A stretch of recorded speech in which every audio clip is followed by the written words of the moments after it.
Hi friends, welcome to my channel. మేము ఈరోజు capsicum curry చేసుకుంటామండి. కూర దీనిలో కొంచెం నువ్వుల పొడి వేసి గ్రేవీగా చేసుకుంటున్నామండి. దీనికి ఒక పావు కిలో నేను క్యాప్సికమ్ తీసుకున్నానండి. అలాగే ఉల్లిపాయలు, అల్లం వెల్లిపాయ పేస్ట్, పచ్చిమిరపకాయలు తీసుకున్నా. అలాగే నువ్వుల పొడి ఇది కొంచెం నేను ముందుగా మిక్స్ చేసుకొని పెట్టుకున్నానండి. ఇది పచ్చి కొత్తిమీర పొడి, వేయించిన కొత్తిమీర పొడి, పసుపు, కారం, ఉప్పు ఇవన్నీ తీసుకొని నేను కూర చేసుకుంటున్నానండి. ఈ కూరకు నేను ముందుగా ఒక పొయ్యి మీద ఒక గిన్నె పెట్టుకున్నానండి. ఈ గిన్నెలో నూనె వేడాక జీలకర్ర అలాగే ఆవాలను కూడా వేసుకోవాలి. మనకి ఇష్టం ఉంటే కొన్ని పోపులో పప్పు, శనగపప్పు కానీ మినపప్పుని కూడా వేసుకోవచ్చు. నూనె వేడేంత వరకు ఉంచుకొని ఈ నూనె జీలకర్ర ఆవాలు గోలిన తర్వాత మనము ముందుగా కోసి పెట్టుకున్నటువంటి ఈ పచ్చిమిరపకాయలు ఉన్నాయి కదండి, ఈ పచ్చిమిరపకాయలను పోపులో వేసుకోవాలి. వేసుకొని అది కొంచెం నూనెలో గోలేంత వరకు గోలించుకోవాలి. ఎందుకంటే అవి తెలుపు రంగు రావాలి కదా పచ్చిమిరపకాయలు గోలిన తర్వాత. అలాగే మనము ఉల్లిగడ్డలు కట్ చేసి పెట్టుకున్నాం కదా, ఆ ఉల్లిగడ్డలను కూడా వేసేసుకొని దాన్ని మంచిగా ఒకసారి కలుపుకోవాలండి. కలుపుకొని కొంచెం అవి నూనెలో గోలాలి. ఎందుకంటే మన కూరలో కూడా మనం ఎటువంటి నీళ్ళు వేయం కదా, ఆ క్యాప్సికంతో పాటు ఇవి కూడా ఉడుకుతాయి కనుక కొంచెం ఒక 2 నిమిషాలు అయితే సరిపోతుంది.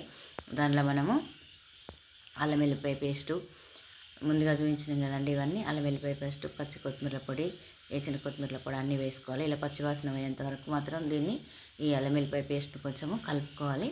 ఇలా కలుపుకొని మనం ముందుగా చూపించిన అన్నీ కూడా వేసుకోవాలి. దాని తర్వాత ఒకటి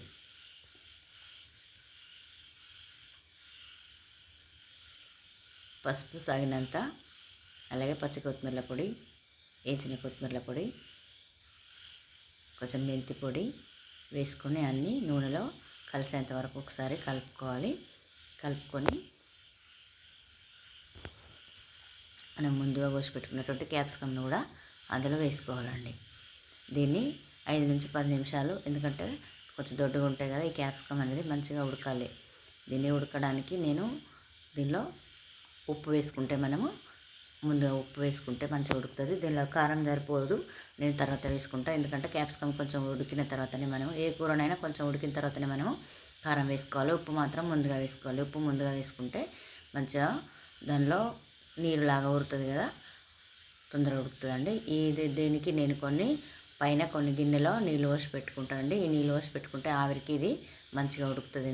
ఎందుకంటే దీనిలో నీళ్ళు పోసుకోం కదా, నువ్వుల పొడి వేసుకుంటాం కదా. ఇలా ఉడికిన తర్వాత కొంచెం తగినంత దానికి కారపొడి వేసుకోవాలి. వేసుకొని కలుపుకొని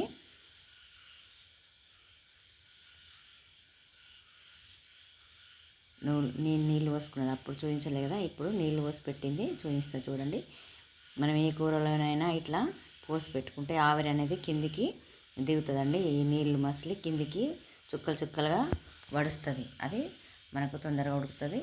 అలాగే నువ్వుల పొడి కూడా వేసేసుకొని మూత వేసుకుంటే అంతే, మనకు క్యాప్సికమ్ నువ్వుల పొడితో గ్రేవీ రెడీ అవుతుంది. దీనిపైన ఒక 2 నిమిషాలు నీళ్ళ గిన్నెను పెట్టుకోవాలి.